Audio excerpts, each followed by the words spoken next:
ಆತ್ಮೀಯ H16 news ಅರ್ಥಾತ್ ಹೇ ಸೀತಾರಾಮ್ಗೆ ಸ್ವಾಗತ. ನಾನು ನಿಮ್ಮವ MI ಅಥವಾ ಮಲ್ಲಪ್ಪ ಜೂತವರ. ಆತ್ಮೇಲೆ ಇವತ್ತು ದೇಶದ್ದಾಗಿರ್ಬೋದು, ನಾಡಿಂದಾಗಿರ್ಬೋದು, ಇವತ್ತು ನಾವು ನಾಡಿನ ಬಗ್ಗೆ ಒಂದಿಷ್ಟು ವಿಚಾರ ಮಾಡುವಂಥದ್ದು, ನಾಯಕತ್ವದ ಬಗ್ಗೆ ಅಥವಾ ಒಂದು ಹೋರಾಟದ ಹೊಸ ಒಂದು ವ್ಯವಸ್ಥೆಗೆ ನಾಂದಿ ಹಾಡುವ ವ್ಯಕ್ತಿತ್ವಗಳ ಬಗ್ಗೆ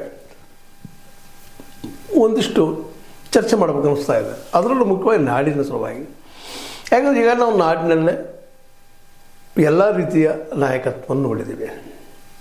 BJP ಆಗಿರ್ಬೋದು, ಕಾಂಗ್ರೆಸ್ ಆಗಿರ್ಬೋದು, ಜೊತೆಗೆ ನಮ್ಮ JDS ಆಗಿರ್ಬೋದು, ಎಲ್ಲದನ್ನು ನೋಡ್ತಾ ಇದ್ದೀವಿ. ಇನ್ನೊಂದೇನೋ ಮತ್ತು ಹೊಸ ಪಕ್ಷ ಉಳ್ತಾ ಇದೆ. ಅದು ನಮ್ಮ ಇಬ್ರಾಹಿಮ್ರಿಂದ, ಸೇಮ್ ಇಬ್ರಾಹಿಮ್ರಿಂದ ಅವ್ರದ್ದು ಗೊತ್ತದ ಏನಂತೇಳಿ. ಈ ಎಲ್ಲ ಇದ್ದಂಥ ನಾಯಕತ್ವ ಅದು ಎಲ್ಲ ಪಕ್ಷಗಳು ಇವತ್ತೇನಪ್ಪ ಅಂದ್ರೆ ಇದ್ದ ವ್ಯವಸ್ಥೆಯನ್ನು ಜಕ್ಕೊಂಡು ಹೋಗುವಂಥವು, ಹೊಸ ಸಾಹಸ ಮಾಡುವಂಥವಲ್ಲ. ಆದರೆ ಒಬ್ಬರಿಗೊಬ್ಬರು ನೀವು ಭ್ರಷ್ಟರು ಅಂದರೆ ಭ್ರಷ್ಟಾಚಾರವನ್ನು ಬೆಳೆಸ್ಕೊಂಡು ಹೋದಂಥವ್ರು, ಬಂದಂಥವರು, ಮುಂದೆ ಹೋಗುವಂಥವ್ರು. ಇದಕ್ಕೊಂದು ಪರ್ಯಾಯ ಏನಪ್ಪ, ಇದ್ದ ವ್ಯವಸ್ಥೆಯಲ್ಲೇ ಎಲ್ಲರಿಗೂ ಉದ್ಯೋಗ ಕೊಡಿಸುವಂತಹ, ಎಲ್ಲರ ಬದುಕು ಚೆನ್ನಾಗಿ ಆಗುವಂಥ, ಬಡತನ ಹೋಗಲಾಡಿಸುವಂಥ, ಸಮಾನವಾಗಿ ಬದುಕಿಸೋದು ಮಾತಾಡ್ತಾರೆ ಎಲ್ಲರೂ. ಆದರೆ ಅದನ್ನು ಕಾರ್ಯರೂಪಕ್ಕೆ ತರುವಂಥ ಶಕ್ತಿ ಯಾರಲ್ಲೂ ಕಂಡು ಬರ್ತಾ ಇಲ್ಲ. ಒಂದೇನು ನಡೆಯೋಕ್ಕೆ ಬಂದಿತ್ತು ರೈತ ಸಂಘಟನೆಯಿಂದ ಹಿಂದೆ ಪ್ರೊಫೆಸರ್ ನಂಜುಂಡ ಸ್ವಾಮಿ ಅವರಿಂದ ಆಗಿರ್ಬೋದು, ಅದೇ ಕಾಲಕ್ಕೆ ನಮ್ಮ ಬಾಬಾಗೌಡ ಪಾಟೀಲ್ ಅಂಥವರಿಂದ ಆಗಿರ್ಬೋದು. ಹೌದು, ಹೊಸದಾದಂಥ ಒಂದೇನೋ ಹೌದಪ್ಪ, ರೈತರು ಈ ದೇಶದ ಅಥವಾ ಈ ನಾಡಿನ ಮುಖ್ಯ ಜೀವ ರೈತರು. ಇದರಲ್ಲಿ ಎರಡು ಮಾತಿಲ್ಲ. ರೈತ ಇಲ್ಲ ಅಂದ್ರೆ ಈ ದೇಶ ಇಲ್ಲ, ನಾವು ಇಲ್ಲ, ನೀವು ಇಲ್ಲ ಅಂದಂಗೆ ಆಗೋಗ್ಬಿಡುವಂಥದ್ದು. ಆದರೆ ಇವತ್ತು ರೈತರಲ್ಲೇ ನಮ್ಮಿಂದ ಎಲ್ಲ ಗೊತ್ತಿದ್ದರೂ ಇದೊಂದು ಪರ್ಯಾಯ ವ್ಯವಸ್ಥೆ ಮಾಡಬೇಕಪ್ಪ, ಒಂದು ಹೊಸದನ್ನೇನೋ ಸಾಧಿಸಬೇಕು ಅನ್ನುವಂತಹ ಪಾಪ ಸಾಹಸ ಪ್ರವೃತ್ತಿ ಅವರಲ್ಲಿಲ್ಲ. ಸಾಹಸ ಪ್ರವೃತ್ತಿ ಕೆಲವೊಂದು ಜನರಲ್ಲಿದ್ದರೂ ಸಹಿತ ವ್ಯವಸ್ಥೆ ಯಾವ ರೀತಿ ಹೆಚ್ಚಿಗೆ ಹೋಗ್ತದಪ್ಪ ಅಂತಂದ್ರೆ ನಮ್ಮ ಮಾತಾಡಲಿಕ್ಕೆ, ಆಡಲಿಕ್ಕೆ, ಮುಂದೆ ಹೋಗಲಿಕ್ಕೆ ಅವಕಾಶ ಕೊಡೋದಿಲ್ಲ ಅನ್ನೋದನ್ನು ನಾವು ಇತಿಹಾಸ ತುಂಬ ನೋಡ್ತಾ ಬಂದಿದ್ದೀವಿ. ಒಂದು ಕಾಲಕ್ಕೆ ಡೆಮೋಕ್ರಸಿ ಇರಲಿಲ್ಲ, ಮೈಟ್ ಈಸ್ ರೈಟ್, ಯಾವ ಕಡ್ಗದ ಅವಂದಪ್ಪ ಅದು, ಅಲ್ಲಿ ಯಾವ ಜಾತಿ ಧರ್ಮ ಗಿರ್ಮ ಏನಿಲ್ಲ, ಯಾವ ಬೆಸ್ಟ್ ಅಂದ್ರೆ ಅವನ ಧರ್ಮ. ಇವತ್ತು ನಮ್ಮ ಪ್ರಜಾಪ್ರಭುತ್ವ ಬಂದ್ರೆ ಇವತ್ತು ಏನಾಯಿತು ಅಂದ್ರೆ, ಒಂದು ಕಡೆ ಅಂಬೇಡ್ಕರ್ ಭಾಳ ಚೆನ್ನಾಗಿ ಹೇಳ್ತಾರೆ, ನನಗೆ ಆರ್ಥಿಕ ಸಮಾನತೆ ತರಲಿಕ್ಕೆ ಆಗಲಿಲ್ಲ, ಅದರಿಂದಾಗಿ ಅಸಮಾನತೆಯಲ್ಲಿ ಬೆಳೀತಾ ಹೋಗ್ತದೆ ಅಂತಂದ್ರು. ಅದು ಹಾಗೆ ಆಯಿತು. ರಾಜಕೀಯ ಶಕ್ತಿ ಅದ ನಮಗೆ, ಎಲ್ಲರಿಗೂ ಒಬ್ಬ ವ್ಯಕ್ತಿಗೆ ಒಂದು ಮತ. ಆದರೆ ಮತವನ್ನು ಕೊಳ್ಳುವಂಥ ಶಕ್ತಿ ಎಲ್ಲಿದಪ್ಪ ಅಂತಂದ್ರೆ ದುಡ್ಡಿಗೆದ. ಅದರಿಂದಾಗೆ ಈ ದೇಶದ ಸಮಾನತೆ ಅನ್ನೋದು ಹಗಲಿಗನ ಸಾಗಿ ಹೋಗಿಬಿಟ್ಟದ. ಈಗ ಹಲವು ಸಲ ನಾವು ಮಾತಾಡಿದ್ವಿ ನಮ್ಮದೇ ಅಂತ ಈ ಚಾನಲ್ದಲ್ಲಿ, ನೀವು ಕೇಳಿದ್ದೀರಿ. 224 MLAಗಳು ಯಾರೂ ಲಕ್ಷಾಧೀಶರಿಲ್ಲ, ಯಾರೂ ಭಿಕ್ಷಾಧೀಶರಿಲ್ಲ, ಯಾರೂ ಬಡವರಿಲ್ಲ, ಎಲ್ಲರೂ ಕೋಟ್ಯಾಧೀಶರ. ಸ್ವತಂತ್ರವಾದ ಮೀಡಿಯಾಗೆ ಬೇಕಾಗಿರುವುದು ಸ್ವತಂತ್ರ ಧ್ವನಿ. ಆ ಸ್ವತಂತ್ರ ಧ್ವನಿ ಉಳಿಸಲು ನೀವು ಮಾಡಬೇಕಾದದ್ದು ಇಷ್ಟೇ. ಅದೇನಪ್ಪಾ ಅಂತಂತಂದ್ರೆ, ನಿಮ್ಮ ಕೈಲಾದಷ್ಟು ಸಹಾಯ ಈ ಚಾನಲ್ಗೆ ಮಾಡಿ ಹಾಗೂ ನಿಮ್ಮ ಧ್ವನಿಯನ್ನು ಕಾಪಾಡಿಕೊಳ್ಳಿ. ಎಲ್ಲೋ ಒಂದು ಎಕ್ಸೆಪ್ಷನ್ ಇರ್ಬೋದು ಅಷ್ಟ. ಆದರೆ ನಾವು ಇವತ್ತು ನೋಡಿದ ಎಲ್ಲರ ಹಿಸ್ಟ್ರಿ ನೋಡಿದಾಗ ನಮಗೆ ದೊರೆಯುತ್ತದೆ. ಹೀಗಾಗಿ ಆ ವ್ಯವಸ್ಥೆಯನ್ನು ಕಾಪಾಡ್ಕೊಂಡು ಹೋಗುವಂಥ ವ್ಯವಸ್ಥೆ ಅವ್ರು ಮಾಡ್ತಾ ಇರ್ತಾರೆ. ಇವತ್ತು ಎಲೆಕ್ಷನ್ ಅಂದರೆ ಏನಪ್ಪ, ದುಡ್ಡು ಹಾಕೋದು, ದುಡ್ಡು ತೆಗೆದು ಒಂದು ವ್ಯಾಪಾರ ಆದಂಗೆ ಹೋಗ್ಬಿಟ್ಟದು. ನಾವು ಇವತ್ತು ರೈತರೆಲ್ಲ, ಹಿಂದಿನ ರೈತರು ಅಥವಾ ಜನಸಾಮಾನ್ಯರು ಟೀಕೆ ಮಾಡ್ತಿದ್ವಿ. ಇಲ್ಲ, ನಮ್ಮ ದಲಾಲಿ ಸಂಸ್ಕೃತಿ ನಮ್ಮ ದೇಶ ಇವತ್ತು ಎಲ್ಲರಿಗೂ ಸಮಾನ ತರಕ್ಕೆ ಆಗಲಿಲ್ಲ ಅಂತೇಳಿ. ಅದು ಇವತ್ತು ಅದು ಮುಗಿದೋದಂಥದ್ದು. ಏನಂದರೆ ರಾಜಕಾರಣಿಗಳು, ದಲಾಲರು ಅವರಾಗಿದ್ದಾರೆ, ಎಲ್ಲನೂ ಅವರಾಗಿದ್ದಾರೆ. ಇಂಥ ಒಂದು ಭ್ರಷ್ಟಗೊಂಡಂಥ ವ್ಯವಸ್ಥೆಗೆ ಪರ್ಯಾಯವಾಗಿ ಈ ಹಿಂದಾದಂಥದ್ದು ರೈತ ಸಂಘಟನೆಯಿಂದ ನಮ್ಮ ಕರ್ನಾಟಕದಲ್ಲಿ ಆಗಿತ್ತು. ಒಂದು ಹೊಸದೇನೋ ಆಗಬಹುದು ಅಂತ ಆಸೆ ಮೂಡಿತ್ತು. ಅದರ ನಂತರದಲ್ಲಿ ಅವರವ್ರು ಕಚ್ಚಾಡದಿಂದಾಗೆ ಅದು ಮುರಿದು ಬಿತ್ತು ಅನ್ನೋ ಸಹಿತ ಅಷ್ಟೇ ಸತ್ಯದ. ಪ್ರೊಫೆಸರ್ ನಂಜುಂಡ ಸ್ವಾಮಿ ಅವರಿಗೆ ಮತ್ತು ಬಾಬಾಗೌಡರಿಗೆ ಇನ್ನುಳಿದ ಆವತ್ತಿನ ನಾಯಕರಿಗೆ ಹೊಂದಾಣಿಕೆ ಆಗಲೇ ಇಲ್ಲ. ಕೊನೆಗೆ ಬಾಬಾಗೌಡರು BJPಗೆ ಹೋದರು, ಅಲ್ಲೇ ಮರ್ಜ್ ಆದರು, ಕೊನೆಗೆ ತಮ್ಮ ವ್ಯಕ್ತಿತ್ವ ಕಳ್ಕೊಂಡ್ರು. ಒಳ್ಳೆಯ ವ್ಯಕ್ತಿತ್ವ ಕಳ್ಕೊಂಡ್ರು ಅನ್ನೋಕ್ಕಿಂತರೂ ಅವರು ಅಲ್ಲಾಡಲಿಕ್ಕೆ ಆಗಲೇ ಇಲ್ಲ. ವಯಸ್ಸು ಅವ್ರಿಗೆ ಸಹಾಯ ಮಾಡಲಿಲ್ಲ, ಬಿದ್ದು ಹೋಗ್ಬಿಟ್ರು. ಪ್ರೊಫೆಸರ್ ನಂಜುಂಡ ಸ್ವಾಮಿ ಅವರು ಹೊಸ್ತಾಯಿತು. ಅನೇಕ ಅವರ ಶಿಷ್ಯರು, ಅವ್ರ ಜೊತೆಗಾರರು, ಇವಾಗ ಸಿದ್ದರಾಮಯ್ಯವ್ರ ಜೊತೆಗಾರರು ಶಿಷ್ಯರು ಹೌದು, ಏನೂ ಮಾಡೋ ಸ್ಥಿತಿಯಲ್ಲಿದ್ದಾರೆ. ಹೌದು, ಒಳ್ಳೆಯ ವಿಚಾರಗಳಿದ್ದಾವೆ, ಸಮಾಜವಾದ ಅದು ಇದೆಲ್ಲ ಚೆನ್ನಾಗಿದ್ದಾವೆ ವಿಚಾರಗಳು. ಆದರೆ ಏನೂ ಮಾಡಲಾರ ಸ್ಥಿತಿಯಲ್ಲಿ. ಯಾಕಂದ್ರೆ ಇಲ್ಲಿ ಅರ್ಥವ್ಯವಸ್ಥೆ ಅವರನ್ನು ವೀಕ್ ಮಾಡಿ ಹೋಗೋದ್ಬಿಟ್ಟದ. ಅದನ್ನು ಮೀರಿ ನಿಲ್ಲುವಂಥ ವ್ಯಕ್ತಿತ್ವ ಅಲ್ಲಿ ಬರ್ತದಂತೇನು ಭರವಸೆ ಇಲ್ಲ. ಅವರಿಂದ ಒಂದು ಹೊಸ ವ್ಯವಸ್ಥೆ ಆಗ್ತದಪ್ಪ ಇವತ್ತು ಅಂತಿಲ್ಲ. ಅವ್ರು ತಮ್ಮ ಕುರ್ಚಿ ಉಳಿಸ್ಕೊಳ್ದಾಗ ಇವತ್ತು ಬಡದಾಡ್ತಾ ಇದ್ದಾರೆ. ಒಬ್ಬ ಡಿ ಕೆ ಶಿ ಜೊತೆಗೆ ಡಿ ಕೆ ಶಿ ಅವ್ರನ್ನ ಬದುಕಿ ಸರಿಸುವಂಥದ್ದು ಆಗ್ತಾಯಿಲ್ಲ, ತಿಕ್ಕಾಡೋದು ಹೋಗೋದು ನಿಲ್ತಾ ಇಲ್ಲ. ಇಂಥ ಒಂದು ಸಂದರ್ಭದಲ್ಲೇ ನಮ್ಮಲ್ಲಿ ರೈತ ಸಂಘ ಮತ್ತು ಹಸಿರು ಸೇನೆ ಅನ್ನುವಂಥ ಒಂದಿಷ್ಟು ಸಂಘಟನೆಗಳು ಒಂದಿಬ್ಬರು ನಾಯಕರಿಗೆ ಅವಕಾಶಗಳನ್ನು ಕೊಟ್ಟದೆ ಇವತ್ತು.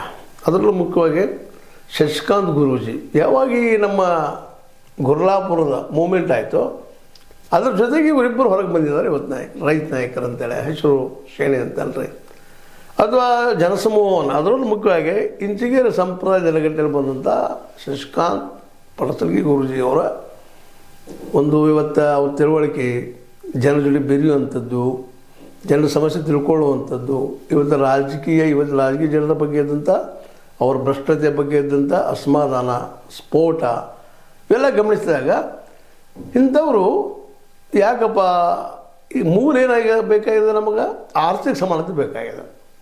ಆರ್ಥಿಕ ಸಮಾನತೆ ಎಲ್ಲಿ ಸಿಗ್ತದೆ? ಅದು ಕೇವಲ ಅಗ್ರಿಕಲ್ಚರ್, ಎಲ್ಲರಿಗೂ ಉದ್ಯೋಗ ಒದಗಿಸ್ಕೊಡೋದು ಕ್ಷೇತ್ರ. ಆ ಕ್ಷೇತ್ರಕ್ಕೆ ಮಾರ್ಕೆಟ್ ಸಿಕ್ಕಾಗ ಮಾತ್ರ ಸಾಧ್ಯತೆ. ಮಾರ್ಕೆಟ್ ಯಾರೂ ಕೊಡೋದಿಲ್ಲ, ನಾವು ಮಾಡ್ಕೋಬೇಕು ಅದನ್ನು. ಇಲ್ಲಿವರೆಗೆ ಬಂದ ಸರ್ಕಾರಗಳು ಯಾವುದೂ ಕೊಟ್ಟಿಲ್ಲ. ನಮ್ಮ MS ಸ್ವಾಮಿನಾಥನ್ ಆಯೋಗ ಕೊಟ್ಟಂಥ, ಡಾಕ್ಟರ್ MS ಸ್ವಾಮಿನಾಥನ್ ಕೊಟ್ಟಂಥ ಬಹುದೊಡ್ಡ ಜೇನಿಗೆ ಮುಂದೆ ನಿಮ್ಗೆ ಗೊತ್ತದ ಹಸಿರು ಕ್ರಾಂತಿ, ಎರಡನೇದಾಗಿ ವೈಟ್ ಕ್ರಾಂತಿ ಅಂದರೆ ಹಾಲಿಂದು ಎಲ್ಲ ಉತ್ಪಾದನೆ ಹೆಚ್ಚಾಗಿದ್ದಾವೆ. ಆದರೆ ಮಾರ್ಕೆಟ್ ಕ್ರಾಂತಿ ಆಗಲಿಲ್ಲ ಅವರಿಂದ. ಅವ್ರು ಹೇಳಿದರು C2+2 ಅಂತೇಳಿ. ಬೆಳೆಯ ದುಡಿತ, ಅದ್ರ ಜೊತೆಗೆ ಮಣ್ಣಿನ ಮತ್ತು ಭೂಮಿಯ ಅದರ ಎಲ್ಲ ವ್ಯಾಲ್ಯೂಷನ್ನ ತೆಗೆದ ಅದ್ಮೇಲೆ 50%. ಈಗ ₹100 ಖರ್ಚಾದ್ರೆ ಅದಕ್ಕೆ ಮೇಲೆ ಒಂದು ₹50 ಜೋಡಿಸಿ ₹150 ಮಾರಬೇಕು ಅನ್ನುವಂಥ. ಅದು ಇವತ್ತಿಗೂ ಆಗಿಲ್ಲ, ಮುಂದೆ ಆಗೋ ಸಾಧ್ಯತೆಗಳು ಇಲ್ಲ. ಯಾವ ಮೋದಿಯವರು ಈ ಒಂದು MS ಸ್ವಾಮಿನಾಥನ್ ಮಾರ್ಕೆಟ್ ಬಗ್ಗೆ ಭಾಳ ಮಾತಾಡ್ತಾಯಿದ್ರು. ಮನಮೋಹನ್ ಸಿಂಗ್ರಿಗೆ ಪತ್ರನೂ ಬರೆದಿರ್ತಾವೆ ಮುಖ್ಯಮಂತ್ರಿ ಇದ್ದಾಗ, ಇದು ಮಾಡಬೇಕು ನೀವು ಅಂತೇಳಿ. ನಂತರ ನಾವು ಅಧಿಕಾರಕ್ಕೆ ಬಂದಾಗ ಅದನ್ನು ಕಸದ ಬಿಟ್ಟು ಹಾಕಿದ್ರು ನೋಡೋದು ಈಗಾಗಲೇ ಇತಿಹಾಸ. MS ಸ್ವಾಮಿನಾಥನ್ ಆಯೋಗ ಏನು ಹೇಳಿದೆ ಅದನ್ನು ಅನುಷ್ಠಾನಗೊಳಿಸೋದ್ರೆ ಮಾರ್ಕೆಟ್ ಅವ್ರಿಗೆ ಕೊಡಿಸೋದು ರೈತಗ. ಅದನ್ನು ಯಾರೂ ಮಾಡಲಿಕ್ಕೆ ತಯಾರಿಲ್ಲ, ಮಾಡೋದು ಇಲ್ಲ. ಈಗಿನ ವ್ಯವಸ್ಥೆ ಯಾರು ಮಾಡೋಕ್ಕೆ ಸಾಧ್ಯ ಇಲ್ಲ, ಮಾಡೋದಿಲ್ಲ ಅವರು. ಯಾಕಂದ್ರೆ ಅವ್ರು ಪಾರ್ಟಿ ಫಂಡ್ ಬರೋದ್ರೆ ಈ ವ್ಯಾಪಾರಿಗಳಿಂದ, ಅಧಿಕಾರಿಗಳಿಂದ, ಮುಖ್ಯವಾಗಿ ಕಾರ್ಪೊರೇಟ್ರಿಂದ. ಇವತ್ತು ಬಂಡವಾಳಶಾಹಿಗಳ ಜಾಗದಲ್ಲಿ ಕಾರ್ಪೊರೇಟ್ ಬಂದಿದ್ದಾರೆ, ಫ್ಯೂಡಲಿಸ್ಟ್ ಪಾಳೆಗಾರ ಜಾಗದಲ್ಲಿ ಕಾರ್ಪೊರೇಟ್ ಬಂದಿದ್ದಾರೆ. ದುಡ್ಡು ಎಲ್ಲ ಕಡೆ ದುಡ್ಡು ಹಂಚಿ ಉತ್ತಮ ಏನು ಬೇಕಾದ್ರೆ ಮಾಡ್ಕೊಳ್ತಾ ಇದ್ದಾರೆ. ನೋಡಿರಿ ಮೊನ್ನೆ ಅರಾವಳಿ ಏನಾಯಿತು, ಬೆಟ್ಟಗಳ ಸಾಲ 4 ರಾಜ್ಯಗಳಲ್ಲಿ ಬಂದಂಥದ್ದು. ಅದನ್ನೇನೋ ಮಾಡಿ ಗದ್ದಲ ಹಾಕಿದ್ರು, ಅದು ಜನ ಎದ್ದಿತ್ತು. ಅವು ಕಾಡು ಹೋದ್ರೆ ಏನು ಮಾಡ್ಬೇಕ್ರಿ? ನೀರಿಲ್ಲ, ಗಿಡಗಳಿಲ್ಲ, ಜೊತೆಗೆ ಗಾಳಿಯ ಸ್ವಚ್ಛತೆ ಇಲ್ಲ, ಎಲ್ಲ ಪೊಲ್ಯೂಟೆಡ್ ಆಗುವಂಥವ. ಅಸಾಮಾನ್ಯವಾದ ಗಟ್ಟಿ ಆಗೋದಿತ್ತು ಅದು. ಅದಾನಿ ಗದ್ದಲ ಮಾಡಿದ್ದಿರಲ್ಲ, ತಾವು ತೊಗೊಂಡು ಅದನ್ನ ಏನೇನೋ 100 ಮೀಟರ್ ಕೆಳಗಿದ್ದಂಥ ಎಲ್ಲ ಗುಡ್ಡಗಳನ್ನೆಲ್ಲ ಬೆಟ್ಟಗಳನ್ನ ಸುಲಿದು ಅದರಲ್ಲಿ ಖನಿಜನ್ನು ಮಾರಿ ಗಟ್ಟಿ ಮಾಡ್ಕೊಳ್ಳೋರಿದ್ರು. ಅದಕ್ಕೆ ಗ್ಯಾಸ್ ಅಂತ ಇವರು ಕೊಟ್ಬಿಟ್ಟಿದ್ರು ಕೇಂದ್ರದವರು. ಜನ ಎದ್ದಿದ್ರು ಅಂದಾಗ ಅರಾವಳಿ ಯಾವುದೂ ಹಿಂದಿನ ನಾಳು ಹೋಗುವಂಥದ್ದನ. ಹಂಗೆ ರೈತರಲ್ಲಿ 3 ಕಾನೂನು ಮಾಡಿದ್ದಾರೆ ಮೋದಿಯವರು. ಅದು ಸಹಿತಿಲ್ಲ, ರದ್ದು ಮಾಡಿಲ್ಲ, ಅವ್ರು ಇಟ್ಟಿದ್ದಾರೆ ಅಷ್ಟೇ. ಸ್ವತಃ ಇವತ್ತು ಸಿದ್ದರಾಮಯ್ಯನವರು ಕರ್ನಾಟಕದ ರದ್ದು ಮಾಡ್ತಾ ಇಲ್ಲ, ಅದು ಮೋದಿಯವ್ರಿಗೆ ಮಾಡೋದೇ ಇಲ್ಲ. 400 ಪಾರ್ ಆಯ್ತು ಅಂದ್ರೆ ನಕ್ಕಿ ಅದು ಬರೋದನ. ಇದನ್ನು ನಾವೆಲ್ಲ ತಿಳ್ಕೊಬೇಕಾಗ್ಯದ. ಇಂಥ ಸಂದರ್ಭದಲ್ಲೇ ಇಲ್ಲಿ ಕರ್ನಾಟಕದಲ್ಲೇ, ಅದರಲ್ಲೂ ಉತ್ತರ ಕರ್ನಾಟಕದಲ್ಲಿ, ಅದರಲ್ಲೂ ಗುರ್ಲಾಪುರದಲ್ಲಿ ಮೂಮೆಂಟ್ ಅದ. ಈಗ 2 ನಾಯಕರು ಇವತ್ತು ಹೊರಟ್ಕೊಂಡು ಬಂದಿದ್ದಾರೆ. ಅವ್ರಿಗೆ ಸಾಮಾನ್ಯವಾಗಿ ಜ್ಞಾನದ ಇದೆಯಲ್ಲ, ತಿಳುವಳಿಕೆ ಅದ. ಅವರು ಈ ವರ್ಷ ಸಿಕ್ಕಂತಹ ಅಪರೂಪದ ನಾಯಕರು ಅಂತ ಹೇಳಬೇಕಾಗ್ಯದ. ಆದರೆ ಅವ್ರು ಉಳಿಸ್ಕೊಂಡು ಹೋಗ್ಬೇಕಾಗ್ಯದ. ಎಲ್ಲೇ ನಮ್ಮ ಪ್ರೊಫೆಸರ್ ನಂಜುಂಡಸ್ವಾಮಿ ಮತ್ತು ಬಾಬಾಗೌಡರು ಸೋತರು ಅಲ್ಲಿ ಇವ್ರು ಗೆಲ್ಲಬೇಕಾಗ್ಯದ. ನಾನು ನೆನ್ನೆ ಹೇಳೋದು ಮಾರ್ಕೆಟ್ ಹೆಸರು ಕೊಡಲೇಬೇಕಾಯ್ತು. ಲೆಕ್ಕ ಹೋರಾಟ ಮಾಡ್ತಿದ್ದಾರೆ, ಇಲ್ಲ ಅಂತಲ್ಲ. ಮೊನ್ನೆ ಕಬ್ಬಿಗೆ ₹300 ಹೆಚ್ಚು ಮಾಡಿಸಿದ್ರು, ಒಪ್ಪುವಂಥ ಮಾತು. ಬರೀ ಅದರಿಂದ ಆಗೋದಿಲ್ಲ. ಅಷ್ಟೋ ಮತ್ತೊಂದು ಕಡೆಯಿಂದ ರೇಟ್ ಹೆಚ್ಚು ಮಾಡಿರ್ತಾರೆ, ಅವ್ರು ಬುದ್ಧಿವಂತರಿದ್ದಾರೆ. ಅದಕ್ಕೆ ಅವ್ರು ಮಾಡಬೇಕಾಗಿದ್ದು ಇವತ್ತು ಏನಂದ್ರೆ, ಪ್ರತಿಯೊಂದು ಗ್ರಾಮದ ಜನರಿಗೆ ತಿಳಿಕೊಟ್ಟ, ರೈತ ತಿಳಿಕೊಟ್ಟ ಸಾಕಷ್ಟು ಅದ ರೀ. ಇವು ಅದಾನಿಗೆ ಗೋಡೌನ್ ಕಟ್ಕೊಳ್ಳಿಕ್ಕೆ ಈ ಬ್ಯಾಂಕ್ಗಳ ಸಾಲ ಕೊಡ್ತಾರೆ. ಉದಾಹರಣೆ ಇದ್ದಾವೆ. ಯಾಕೆ ನಮ್ಮ ಹಳ್ಳಿಯ ಎಲ್ಲ ರೈತರು ಸಂಘಟನೆಗೆ ನಬಾರ್ಡ್ ಮೂಲಕ ಇನ್ನೊಂದು ಮೂಲಕ ಪ್ರತಿಯೊಂದು ಹಳ್ಳಿಗೆ ಈ ಗೋಡೌನ್ಗಳನ್ನು, ಉಗ್ರಾಣಗಳು ಯಾಕೆ ಕೊಡೋದಿಲ್ಲ? ಅದನ್ನು ಕೇಳುವಂಥವ್ರು ಯಾರಿಲ್ಲ. ಆ ಕೇಳುವಂಥ ಜನ ಇವತ್ತು ಬಂದಿದ್ದಾರೆ. ಅದನ್ನು ಆ ರೂಟ್ ಲೆವೆಲ್ದಲ್ಲಿ ಒಯ್ದ ರೈತರ ಜಾಗೃತಿ ಮೂಡಿಸಿ, ರೈತರ ಶಿಕ್ಷಣ ಹೋಗಂಗೆ ಮಾಡಿದರೆ ಈ ದೇಶಕ್ಕೆ ಸಮಾನತೆ ನಿಶ್ಚಿತವಾಗಿಯೂ ಬರ್ತದೆ. ಅದನ್ನು ಮಾಡಬೇಕು ಮನಸ್ಸು ಬೇಕು, ಹೋರಾಡಬೇಕು, ನಾಯಕರು ಬೇಕು. ನಾಯಕರಂತೆ ಸಿಗ್ತಾ ಇದ್ದಾರೆ ಅಂತ ಅನ್ನಿಸ್ತದೆ. ಯುವಕರು ನೋಡಿ, ಇನ್ನೂ ವಯಸ್ಸದ, ಓಡಾಟ ಮಾಡೋದು ಶಕ್ತಿ ಅದ, ಕಾಲಲ್ಲಿ ಶಕ್ತಿ ಅದ, ಮೈಯಲ್ಲಿ ಶಕ್ತಿ ಅದ. ಜೊತೆಗೆ ನಮ್ಮ ಗುರೂಜಿಯವ್ರಿಗೆ, ಶಶಿಕಾಂತ್ ಅವ್ರಿಗೆ ಇಂಚಿಗೇರಿ ಸಂಪ್ರದಾಯದ ಪ್ರಭಾವದ. ಆ ನೆಲೆಯಲ್ಲಿ ಬೆಳೆದಂಥವರು ಬಾಲಬ್ರಹ್ಮಚಾರಿ ಅಂತ ಹೇಳ್ಕೊಳ್ತಾರೆ ಅವರು. ನಿಜವಾಗಿಯೂ ಆ ವ್ಯಕ್ತಿ ಜೊತೆಗೆ ಚುನಲ್ಪರಂಥ ಅನೇಕರ ನಾಯಕರನ್ನು ಹುಟ್ಟಾಕ್ಕೊಂಡು 224 ಕ್ಷೇತ್ರಗಳನ್ನು ಇವತ್ತು ಮಾತಾಡ್ತಾ ಇದ್ದಾರೆ ಅವರು. ಎಲ್ಲ ಕ್ಷೇತ್ರಗಳು ರೈತರನ್ನು ನಿಲ್ಲಿಸ್ಕೊಂಡು ರೈತರ ಆರಿಸ್ತಾರಂತ ತಂದ್ರೆ ಅದು ಮತ್ತು ಮೇಲೆ ಅದು ಇದು ಮಾಡಬೇಕು. ಪ್ರತಿಯೊಂದು ಹಳ್ಳಿಗೂ ಗೋಡಾವಣೆಗಳು ಮತ್ತು ನೀರು ಮಾಡಿದರೆ ಯಾಕ್ರಿ ಆರ್ಥಿಕ ಸಮಾನತೆ ಬರೋದಿಲ್ಲ? ಗಾಂಧೀಜಿ ಹೇಳಿದ್ದ ಅದನ್ನು ಪ್ರತಿ ಹಳ್ಳಿ ಡಿಫೆಂಡ್ ಆಗಲಿ, ಹಳ್ಳಿಯಿಂದ ಹೋಗಲು ಮೇಲಕ್ಕಂತ. ಆದರೆ ಇವತ್ತು ಏನಾಗಿದೆ ಅಂದರೆ ದೇಶ ಮಟ್ಟದಲ್ಲೇ ಕೇಂದ್ರ ಸರ್ಕಾರ, ರಾಜ್ಯ ಮಟ್ಟದಲ್ಲಿ ರಾಜ್ಯ ಸರ್ಕಾರಗಳು ಅಲ್ಲಿ ಹೋಗಿ ದುಡ್ಡು ಸಂಗ್ರಹ ಅಲ್ಲಿಂದ ಬರಬೇಕದು ಅಂತ ಭ್ರಷ್ಟಾಚಾರ ಆಗ್ತದೆ. ಈಗ ಹಾಗಿಲ್ಲ, ಈ ಹಳ್ಳಿಯಿಂದಲೇ ಮೇಲಕ್ಕೆ ಹೋಗ್ಬೇಕು.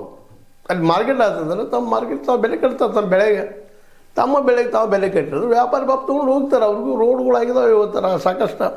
ಈಗಾಗಲೇ ಸಾಕಷ್ಟು ಶಶಿಕಾಂತ್ ಗುರೂಜಿ ಅವ್ರು ಹೇಳಿದ್ದಾರೆ, ನಮ್ಮಲ್ಲಿ ರೋಡ್ ನುಂಗೋರು ಇದ್ದಾರೆ, ಗಟ್ಟರ್ ನುಂಗೋರು ಇದ್ದಾರೆ, ಅವ್ರು ಮಾಡೋರು ಇದ್ದಾರೆ. ಆ ರೋಡು ಗಟ್ಟರ್ಗಳು ನುಂಗೋ ಜೊತೆ ಮಾಡಿದ್ದಾರೆ ಈಗಾಗಲೇ 40% ತೊಗೊಂಡು. ಆದರೆ ಇದು ಯೂಸ್ ಆಗ್ತದೆ ಅನ್ನೋದನ್ನು ನಾವು ಇಲ್ಲಿ ಗಮನ ಹರಿಸಿಕೊಂಡ ಇಂಥ ನಾಯಕರನ್ನು ಯುವಕರಿಗೆ ಬರಬೇಕಾಗಿದೆ. ಅಂದಾಗ ಇದು ಬದಲಾವಣೆ ಆಗ್ತದೆ. ಎಲ್ಲಿವರೆಗೆ ರೈತಗೆ ಬೆಳೆದ ಬೆಳೆಗೆ ಮಾರ್ಕೆಟ್ ಸಿಗೋದಿಲ್ವೋ, ಬೆಲೆ ಸಿಗೋದಿಲ್ವೋ, ಈಗ ಮಿನಿಮಮ್ ಬೇಡ, ನಮಗೆ ಸಪೋರ್ಟಿಂಗ್ ಪ್ರೈಸ್ ಬೇಡವೇ ಬೇಡ. ಆ ಮಾರ್ಕೆಟ್ ಡಿಸೈಡ್ ಇವರು ಯಾಕಂದರೆ ವ್ಯಾಪಾರ ಆಗೋದು ಆಹಾರದನ ಮತ್ತೊಂದಲ್ಲ. ಇನ್ನೊಂದು ನಾವು ಟೆಕ್ನಿಕಲ್ ಸೌಂಡ್ ಇಲ್ಲ, ಆ ಪ್ರಮಾಣದ ಬೆಳೆಯೋದಿಲ್ಲ. ಅಮೇರಿಕ ಮತ್ತು ಯುರೋಪ್ ಕಂಟ್ರಿಗಳ ಜೊತೆ ಕಾಂಪಿಟೇಷನ್ ಮಾಡೋಕ್ಕೆ ಸಾಧ್ಯ ಇಲ್ಲ. ಯಾಕಂದ್ರೆ ನಮ್ಗೆ ಶಿಕ್ಷಣ ಕೊಡ್ತಾ ಇಲ್ಲ. ಬರೀ 2% ಶಿಕ್ಷಣ ಖರ್ಚು ಮಾಡ್ತಾರೆ ಇವರು. ನಮ್ಮ ಸಿದ್ದರಾಮಯ್ಯನವರು ಮ್ಯಾಲಲ್ಲಿ ಮೋದಿಯವರು, ಎಲ್ಲ ರಾಜ್ಯಗಳು ಅಷ್ಟೇ ಪರಿಸ್ಥಿತಿ. ಅಂದಾಗ ನಮ್ಮಲ್ಲೇ ವಿಜ್ಞಾನ ಬೆಳೀಲಿ ಅಂದರೆ ಹೆಂಗೆ ಬೆಳೀಲಿಕ್ಕೆ ಸಾಧ್ಯ ಅದ? ಮಿನಿಮಮ್ 15-20% ಆಗಬೇಕು. ಹೈಯರ್ ಎಜುಕೇಷನ್ ಫ್ರೀ ಆಗಬೇಕು. ಅದು ಮಾಡ್ತಾರೆ ಇವರ.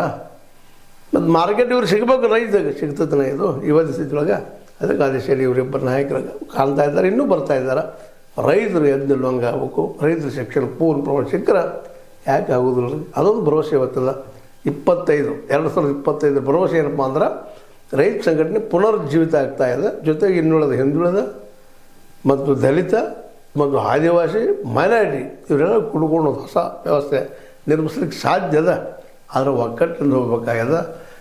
ಅಲ್ಲೇ ನನಗಿಂತ ಕಿರಿಯರಿಲ್ಲ, ನಮ್ಮ ಜನಕ್ಕಿಂತ ಹಿರಿಯರಿಲ್ಲ ಅನ್ನುವಂಥ ಮನೋವೃತ್ತಿಯನ್ನು ಬೆಳೆಸಿಕೊಂಡು ನಮ್ಮ ಶಿವಭಕ್ತರಂತ ಹಿರಿಯರಿಲ್ಲ ಅಂತ ಬಸವಣ್ಣ ಹೇಳಿದಾರಲ್ಲ, ಆ ಮಾತನ್ನು ಅಳವಡಿಸ್ಕೊಂಡ್ರೆ ನಿಶ್ಚಿತವಾಗಿಯೂ ಬದಲಾವಣೆ ಆಗ್ತದೆ. ಏನಂತಾರೆ ಇದಕ್ಕೆ? ಇದು ಈ ದಿನದ ಈ ವರ್ಷದ ಕೊನೆಯ ದಿನ ಹೇಳ್ತಾ ಇದ್ದೀನಿ. ನಿಮಗೆ ಲೈಕ್ ಮಾಡಿ, ಶೇರ್ ಮಾಡಿ, ಕಮೆಂಟ್ ಮಾಡಿ, ಜೊತೆಗೆ ಸಬ್ಸ್ಕ್ರೈಬ್ ಮಾಡಿ. S60 ನ್ಯೂಸ್ ಆಗ್ತದೆ. ಸಿದ್ದರಾಮಯ್ಯ ಸತ್ಯಕಾಗಲಿ ವಂದನೆಗಳು.